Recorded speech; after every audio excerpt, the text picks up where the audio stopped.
अस्सलाम वालेकुम नाजरीन, 9 न्यूज़ के साथ मैं हूं आपका मेज़बान मोहम्मद यासीन।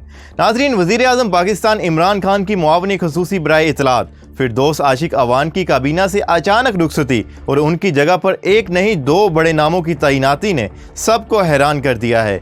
वज़ीर आज़म इमरान खान की हुकूमत के पौने 2 साल में काबीना में कई बार तब्दीलियाँ की गईं, लेकिन ये तब्दीली इसलिए अहम है कि ये न सिर्फ कलमदान का तबादला है बल्कि एक अहम वजारत पर 2 बड़े नामों की आमद है। वफाकी वज़ीर इत्तलात के बड़े ओहदे के लिए सेनेट में कायम ऐवान सेनेटर शिबली फराज और वज़ीर आज़म की मुआवनी ख़ुसूसी के तौर पर लेफ्टिनेंट जनरल आसिम सलीम बाजवा जैसे मशहूर जनरल के इंतखाब ने कई सवालात भी पैदा किए हैं और वजारत की जिद्दत के हवाले से उम्मीद भी कायम की है। आरिफ निजामी का कहना था कि वजारत इत्तलात में आने वाली तब्दीली गैर मामूली है, जिससे वजारत में जिद्दत आने की उम्मीद पैदा हो गई है। उनका कहना था कि साबिक मुआवनी ख़ुसूसी डॉक्टर फिरदौस आशिक अवान वजारत के मामलात पर इख्तियार खो चुकी थी और सिर्फ हुकूमती तर्जुमानी तक महदूद होकर रह गई थी। जिस तरह की वो तर्जुमानी करती थी उससे आप भी वाकिफ हैं। इसके अलावा उनके शिफाफियत के भी मामला थे। वजारत इत्तलात के मुतल्लिका कई शोबा जात हैं जिनमें APB, PTV, पैमरा वगैरह शामिल हैं। उनका ज्यादा जोर मरात वगैरह की तरफ था और वजारत के मामलात की तरफ ज्यादा तवज्जो नहीं थी। आरिफ निजामी ने कहा कि इखबारात के इश्तिहारात वगैरह की मद में उनकी तंजीम और APNS वगैरह के हुकूमत के साथ मुज़ाकरात में डॉक्टर फिरदौस आशिक अवान की जगह हुकूमत की नुमाइंदगी डॉक्टर शफकत महमूद करते थे। इससे अंदाजा लगाया जा सकता है कि उनके वजारत पर मामलात पर इख्तियारात कितने कम हो चुके थे।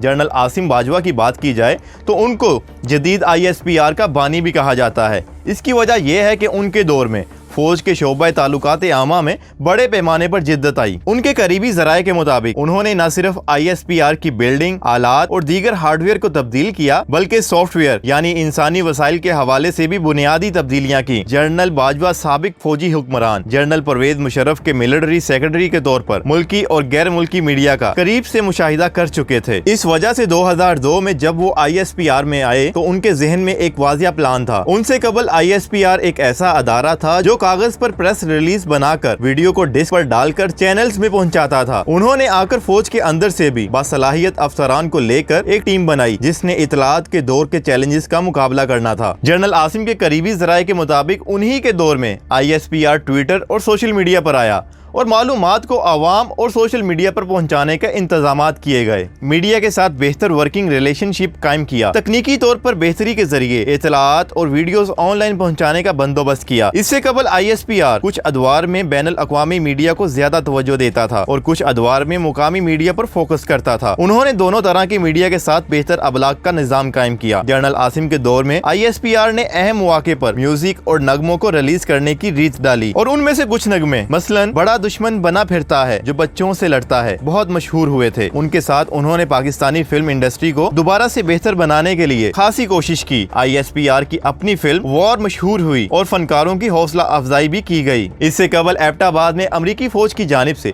ऑपरेशन के बाद पैदा होने वाले प्रोपेगेंडे का ISPR मौसर जवाब न दे सका, लेकिन जनरल आसिम बाजवा के दौर में होने वाले दहशतगर्द हमलों और वाकयात के हवाले से मीडिया को लम्हा ब लम्हा आगाह किया गया और पेशावर APS हमले के 3 घंटे बाद वो खुद मीडिया को लेकर स्कूल पहुंच गए थे। उन्हीं के दौर में फौज के ज़ेरे इंतजाम छपने वाले मैगजीन हिलाल पब्लिकेशंस को एक डाइजेस्ट से बदलकर एक जदीद मैगजीन में बदला गया और मुल्क भर से मारूफ लिखने वालों के मज़ामीन इसमें शामिल किए गए। आज हिलाल पब्लिकेशंस के ज़ेरे इंतजाम 4 मैगजीन माहाना निकलते हैं जिनमें खवातीन और बच्चों के लिए छपने वाले रसाइल भी शामिल हैं। आरिफ निजामी के मुताबिक जनरल आसिम बाजवा ने साबिक आर्मी चीफ जनरल राहील शरीफ के जमाने में फौज की अच्छी तर्जुमानी की थी। उन्होंने काम करके दिखाया था और ISPR को जदीद खतूत पर अस्तवार किया था। उनसे उम्मीद है कि वो वजारत इत्तलात को भी जदीद बनाएंगे। वजारत इत्तलात के आला अफसर के मुताबिक डिजिटल दौर में वजारत और उनके अदारे खासे पीछे हैं। उनके मुताबिक वजारत को सोशल मीडिया के हवाले से अपनी हिकमत अमली बेहतर करना होगी और हुकूमती इकदामात की तरवीज और आगाही के फरोग में सोशल मीडिया का बेहतर इस्तेमाल यकीनी बनाना होगा। वजारत के ज़ीली अदारे जैसे APB, PTV को भी डिजिटल तकाज़ों से हम आहंग करना होगा। जनरल आसिम बाजवा और शिबली फराज दोनों ही माजी में अहम अहम ओहदों पर रहे हैं। जनरल बाजवा DG/ISPR के अलावा पाक फौज की क्वेटा में तैनात ताकतवर सदरन कमान के कमांडर रहे हैं और CPEC अथॉरिटी के चेयरमैन के तौर पर चीन और पाकिस्तान के ताउन से चलने वाले मेगा प्रोजेक्ट्स की निगरानी भी इनके जिम्मा थी। जबकि शिबली फराज सेनेट में हुकूमत की तरफ से कायदे ऐवान के तौर पर ऐवान बाला के मामूलात के निगरान थे। आरिफ निजामी के मुताबिक वजारत तो शिबली फराज ही चलाएंगे मगर जनरल आसिम बाजवा की मुशावरत शामिल होगी। आरिफ निजामी ने कहा कि वजारत तो शिबली फराज ही चलाएंगे लेकिन जनरल आसिम बाजवा की मुशावरत शामिल होगी।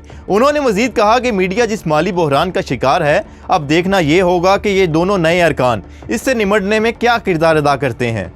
इसके अलावा ये भी देखना है कि आज़ादी सहाफ़त के हवाले से ये दोनों साहिबान किस तरह की हिकमत अमली अपनाएंगे, क्योंकि शिबली साहब का अपना स्टाइल है। माजी में इस हुकूमत में महाज अराई इल्जाम तराशी करने वालों को पसंद किया जाता रहा है और म्याना रवि वालों को फारिग किया जाता रहा है। अब देखना ये है कि इन दोनों का मुस्तकबिल क्या होगा। सवाल तो ये है कि सेनेट में कायदे ऐवान जैसे बड़े ओहदे पर तैनात शिबली फराज और CPEC अथॉरिटी के चेयरमैन और साबिक DG/ISPR lieutenant general retired Asim Salim Bajwa में से वजारत कौन चलाएगा और इन दोनों शख्सियात की पुरानी जिम्मेदारियों का अब क्या होगा। नाजरीन, इस हवाले से आप क्या राय रखते हैं हमें कमेंट सेक्शन में बताएं और अगर ये हमारी वीडियो आपको पसंद आई हो तो इसको लाइक करें, शेयर करें और हमारे चैनल को लाजमी सब्सक्राइब करें।